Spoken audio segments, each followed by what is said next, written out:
Our second presenter for the evening is Greg Kessler. He is the director of the Language Resource Center and also associate professor of computer-assisted language learning in the Department of Linguistics at Ohio University. And he also teaches within the School of Education, the College of Education, excuse me, and works in areas of instructional technology. He has a PhD in instructional technology from Ohio University. And he is speaking to us today about topicality and current relevance. So adapting materials when they're not really current or up to date and they are not connecting with topical events that are being discussed. And with social media and online learning, we know that these topical up-to-date materials are often the ones that get students talking the most. So Greg is going to show us today how to adapt those materials to bring them more up-to-date for your online courses. Thanks for joining us today, and you may take it away. All right, well, thank you. Hello, everyone. It's a little disorienting because I can't see you, but I assume that you can see me and you can see what I'm sharing with you. I slightly adapted the title here so you can see I've changed it to How to Adapt Available Materials to Establish Connection with Popular Trends and Events. I think this is something I've written about quite a bit recently and that I've thought about, and I think it really reflects some of the best ways to use resources that are available on the internet.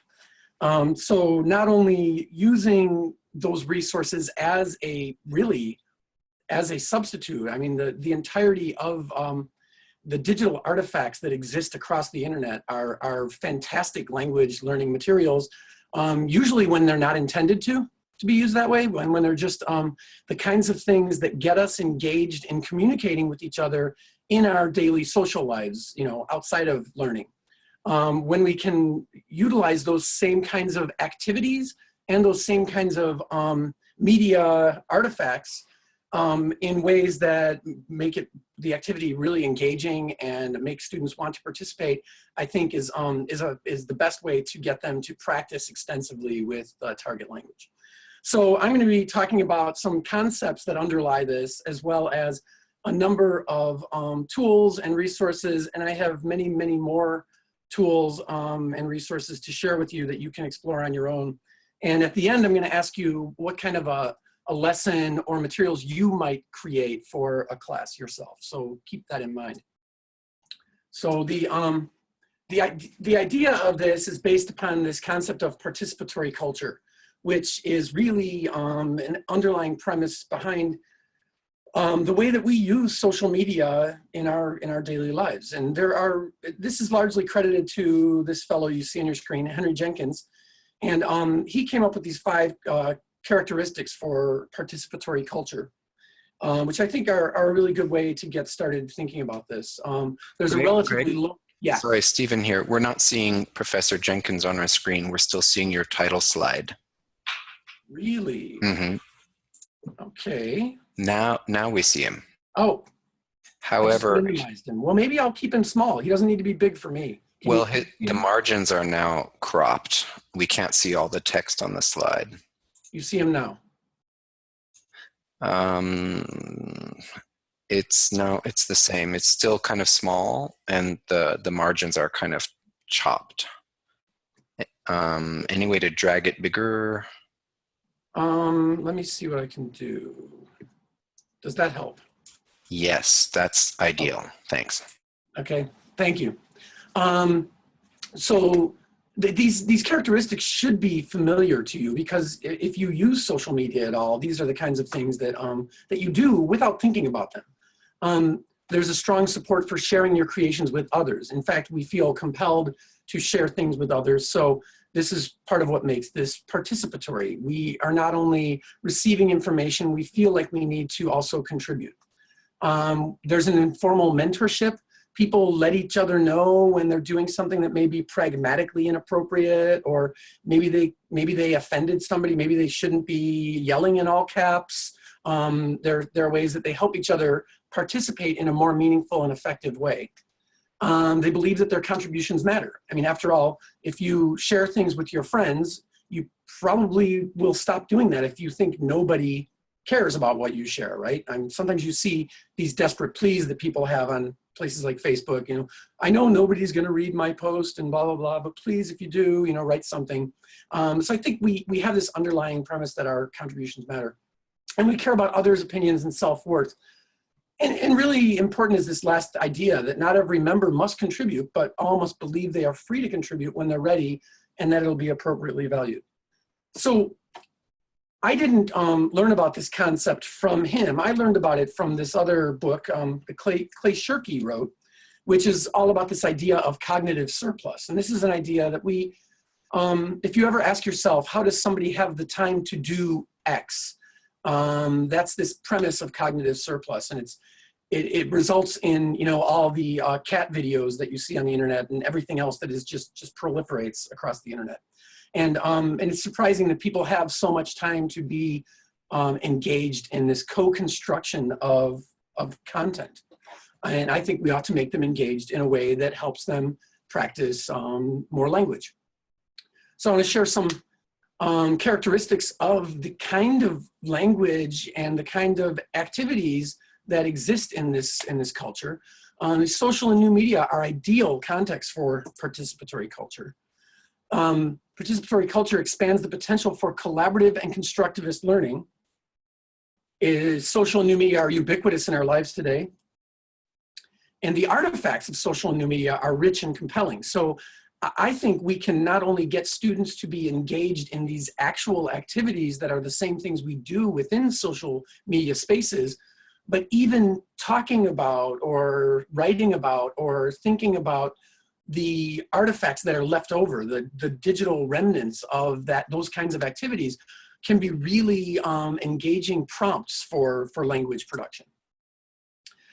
Social new media and the associated artifacts create opportunities to construct collaborative learning materials, activities, and experiences, which is what we're primarily focused on today.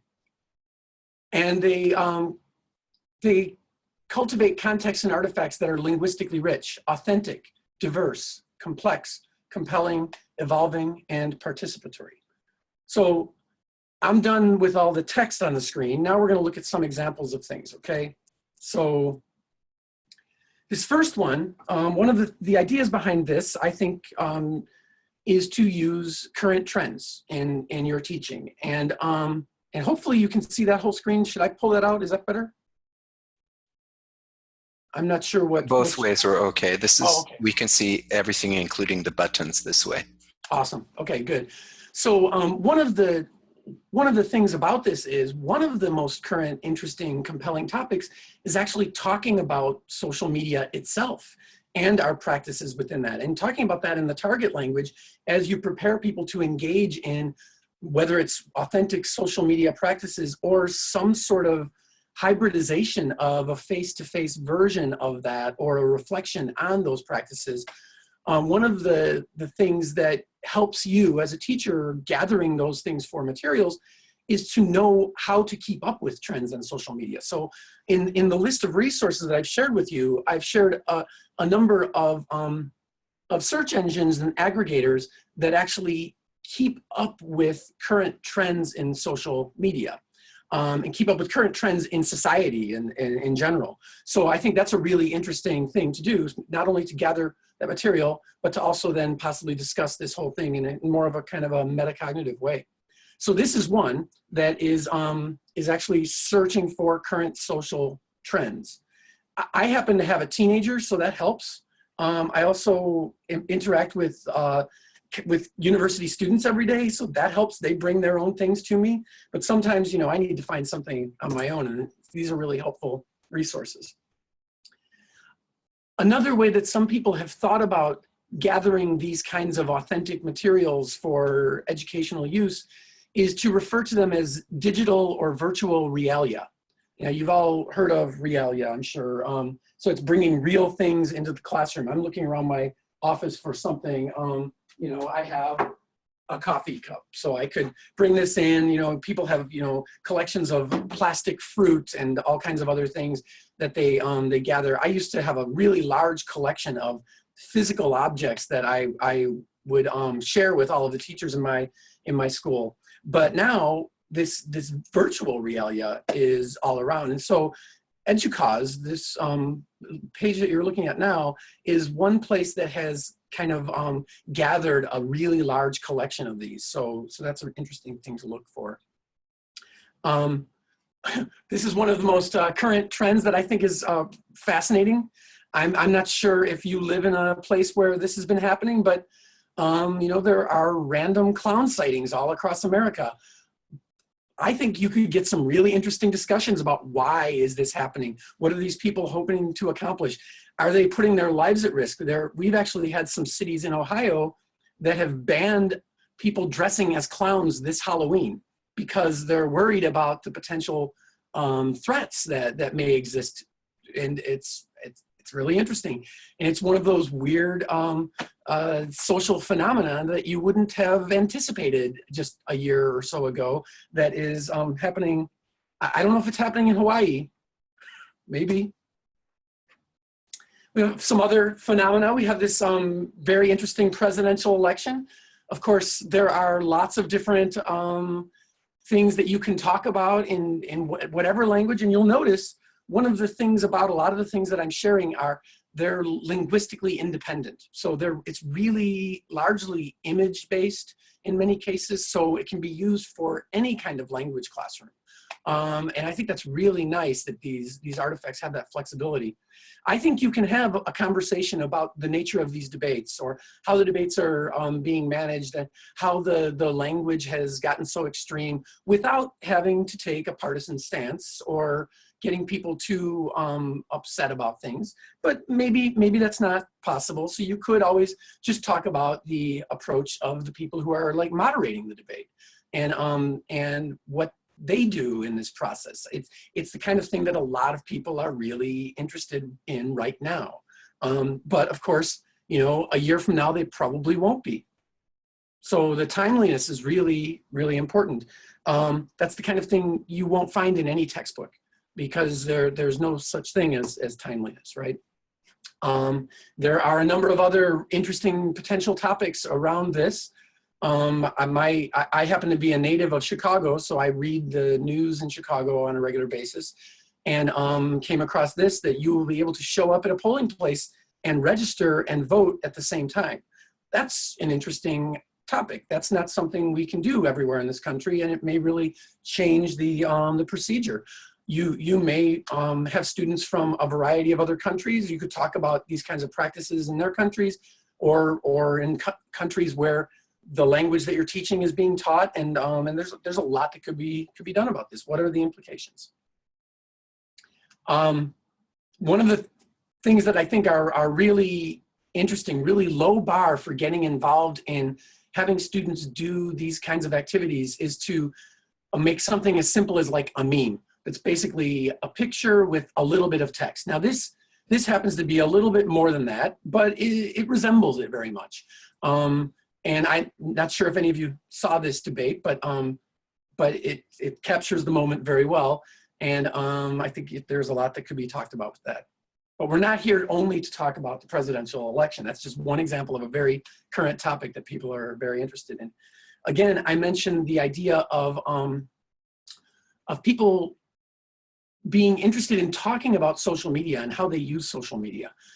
You may not have ever seen this button, but internally at Facebook, they debated releasing this button for 4 years. Facebook is not like an academic institution. They don't normally take a long time to do things. They normally make decisions fairly quickly. But internally, they debated for 4 years, and they eventually decided not to do it. They didn't want to have a dislike button. And so until very recently, I think our use and our understanding, our familiarity and our comfort with social media is still so early in its stages of development that they didn't even think we could deal with just having a yes or a no. But they did come up with this as an alternative. And so they have a few more nuances, but it's pretty limited as far as being able to express a full range of human emotions. So you could talk about that. There are so many of these artifacts across the internet, and I mean it's it's really difficult for me to choose the ones to focus on for this, but I think there are some that are just so interesting and so compelling, and in many cases, they're almost like an act of a prankster or of hijacking a technology to use it for a completely unintended purpose. So I'm not sure if any of you are familiar with this, but this has kind of gone viral a few times. This is an Amazon ad, obviously, for a set of pens, Bic for her pens. And you'll see it's been, this image is probably 6 months old. It's probably got many more reviews since then, 2,134 reviews. Not a single one of them has anything to do with the functionality of this pen. They have to do with the nature of there needing to be a pen designed specifically for women. There's a gender issue at stake here, and I chose one of my favorite reviews here to focus. Hopefully that's enough, that's big enough for you to read. And I'll give you a minute to do that, but you know, it finishes with, "Where has this pen been all my life? I use it when I'm swimming, riding a horse, walking on the beach, and doing yoga." It's fabulous sarcasm. And you'll see that 40,146 people have found it helpful. And I bet none of them ever bought any of these pens. I think it's pretty safe to say that that's the case.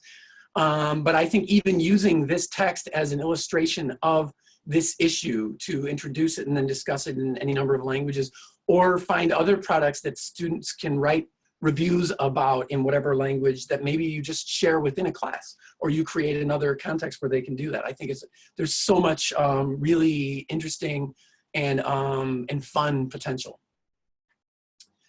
This is a really interesting idea, is participatory reading.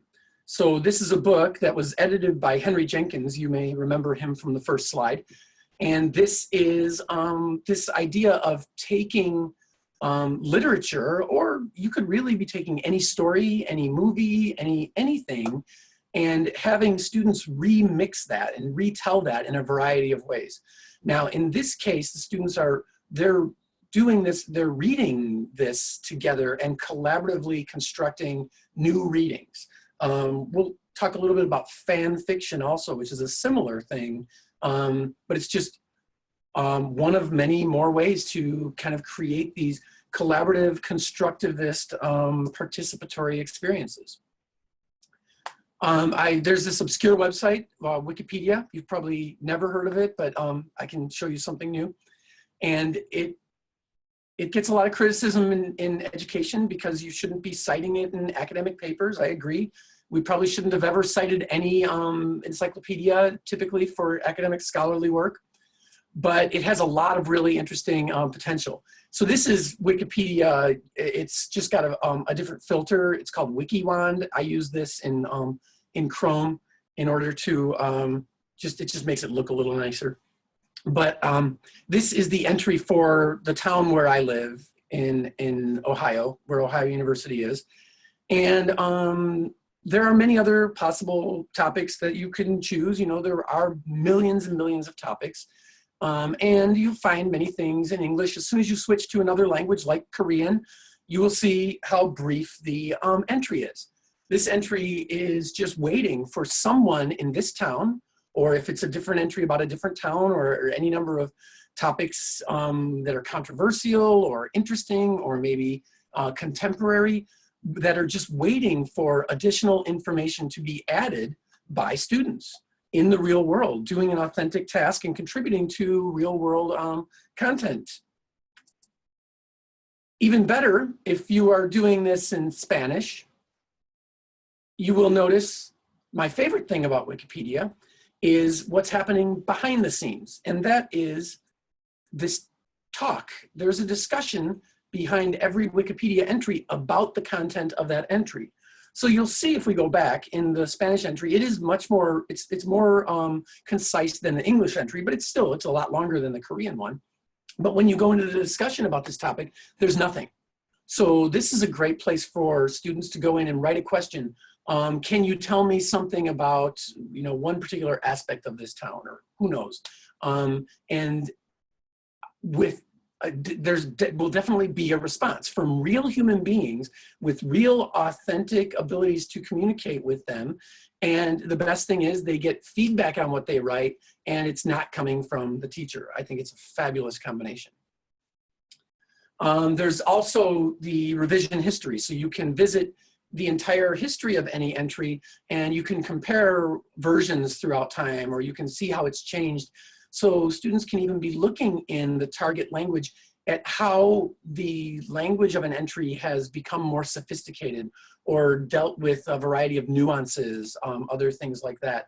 I share this one because a few years ago, I had a PhD student who I was advising do a dissertation on looking at the communication that took place around the entry for intelligent design.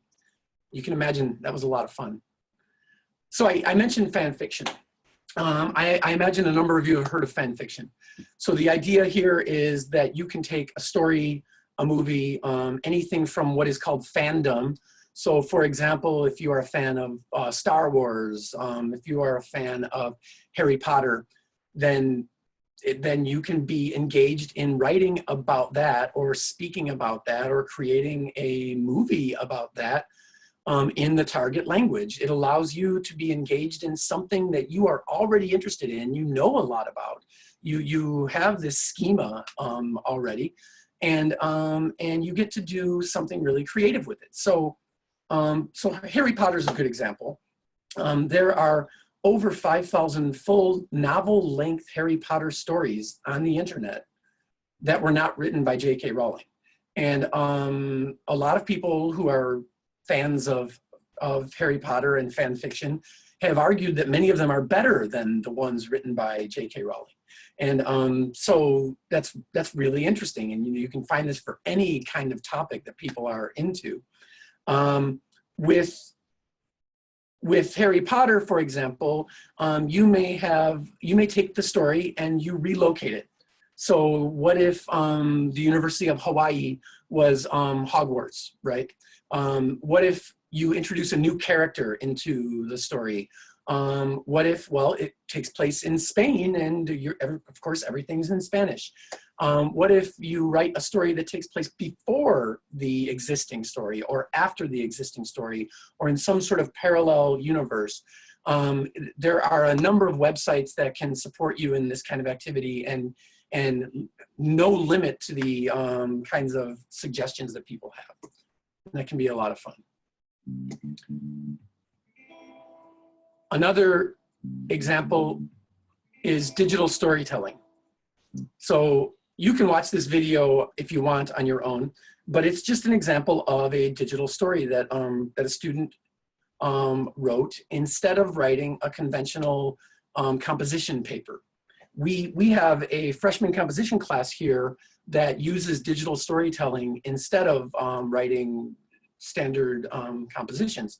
Now, the interesting thing is it's still like writing a personal essay, but you end up adding media to it and making it a video.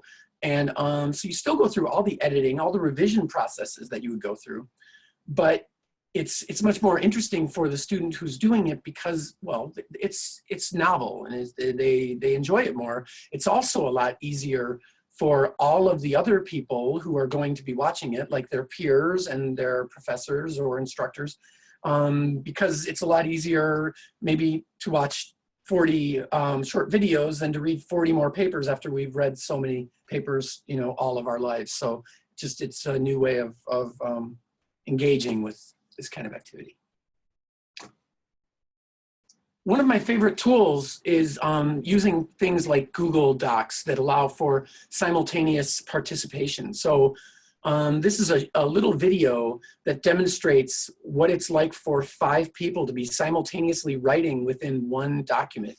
Now, they could be writing about any number of these other things that we've already talked about, the election or how they participate in social media or any particular Wikipedia entry. I mean, you know, anything out there.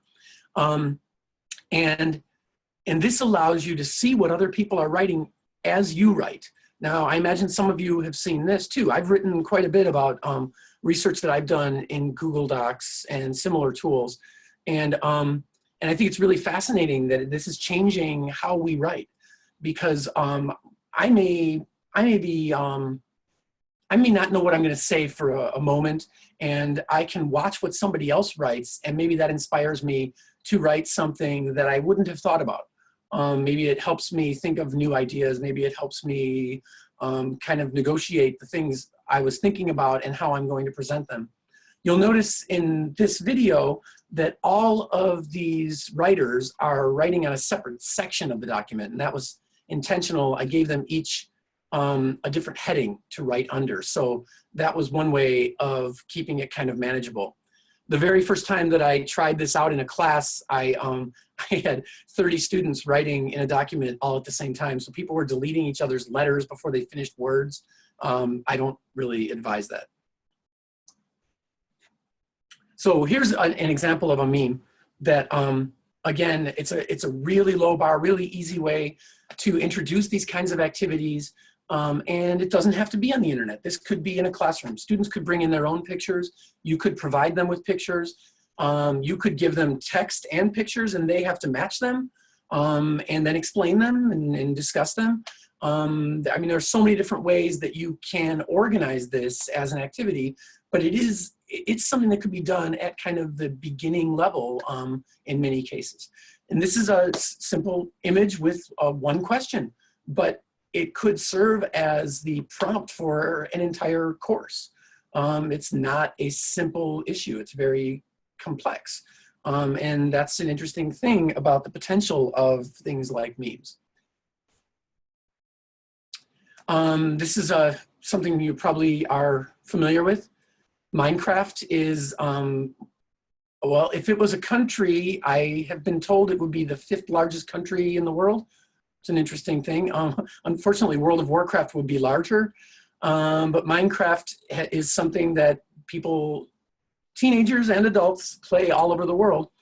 But it is a world that people co-construct together.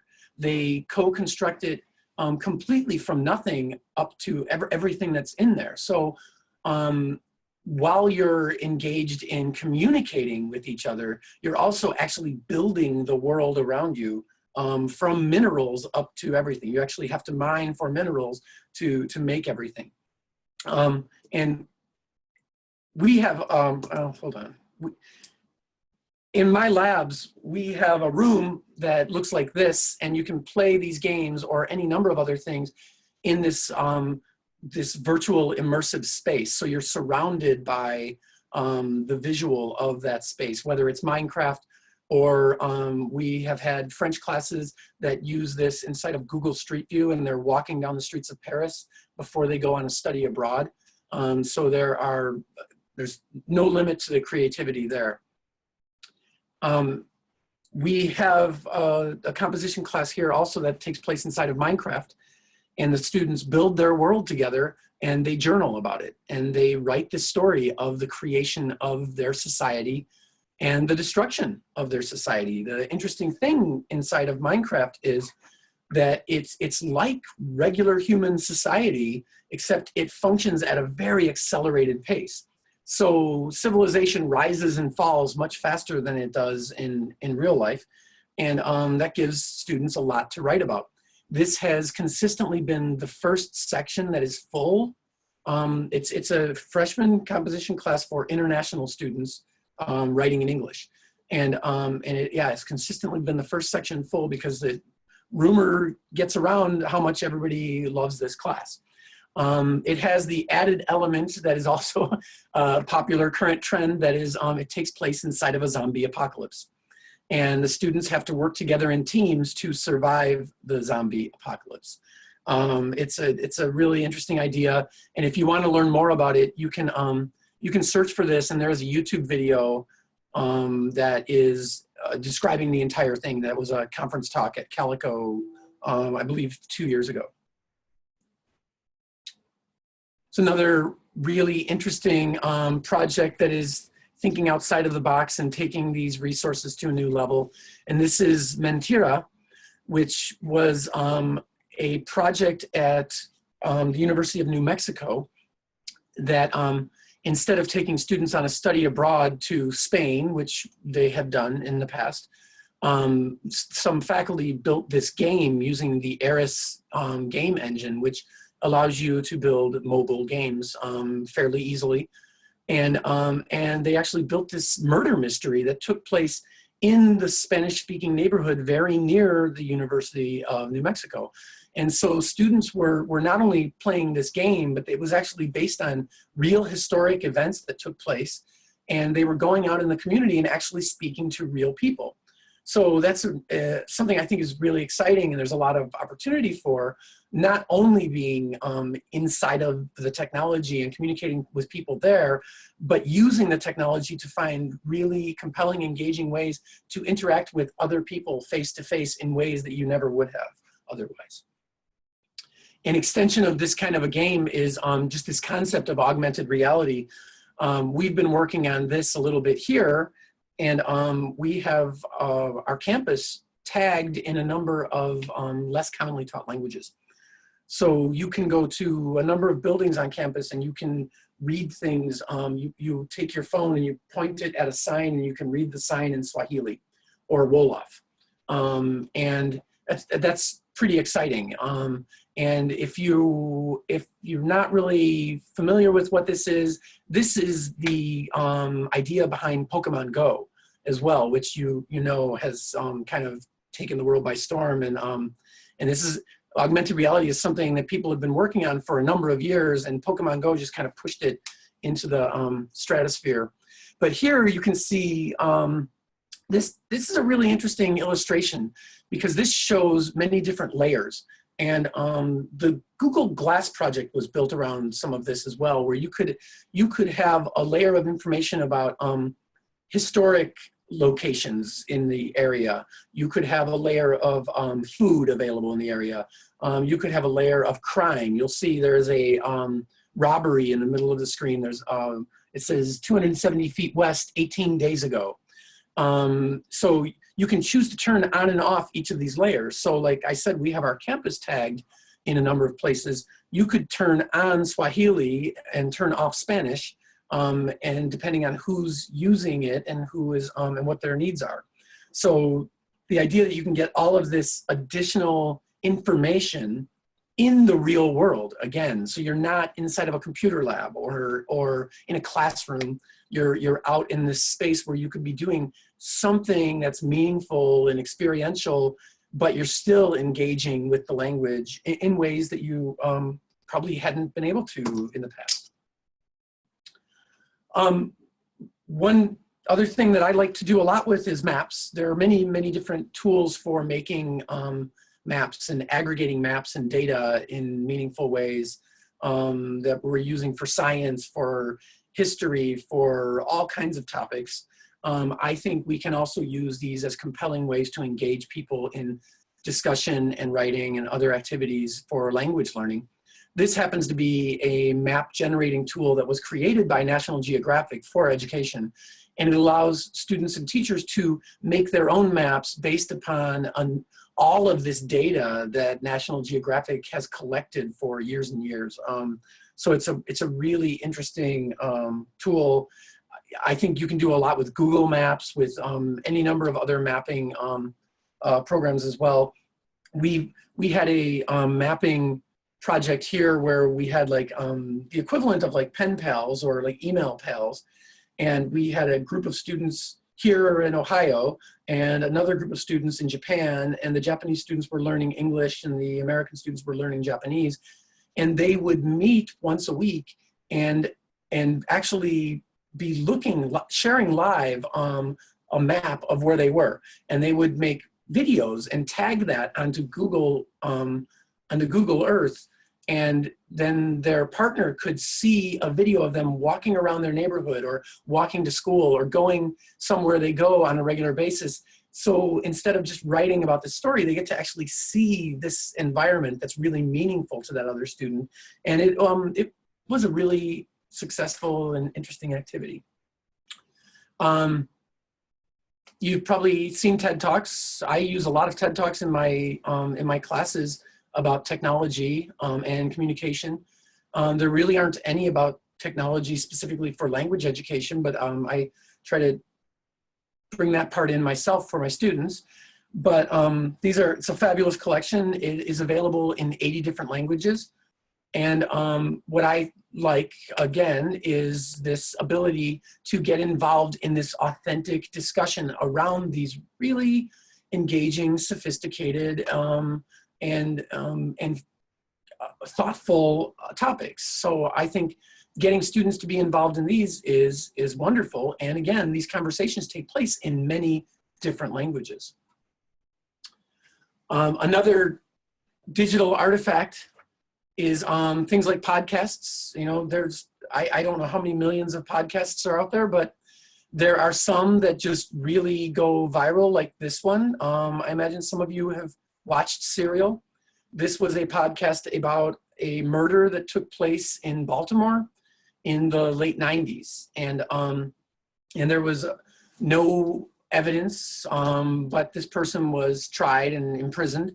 And the people who created this podcast were retelling the story one episode at a time.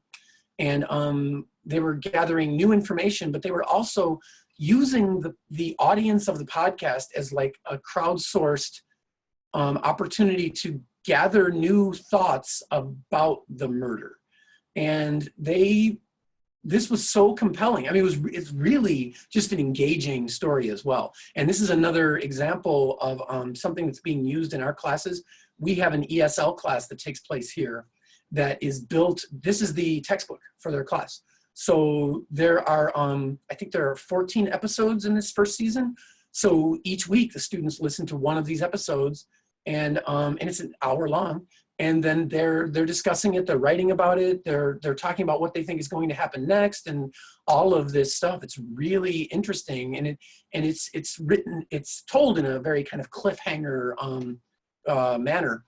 But this podcast was so compelling that the person who was convicted has actually been retried because of the information that was sent here. And that, I think, not only is this an interesting story and an interesting example of these kinds of engagement that we get involved in, but that's an illustration of just how powerful our use of social media is, which I think is pretty exciting.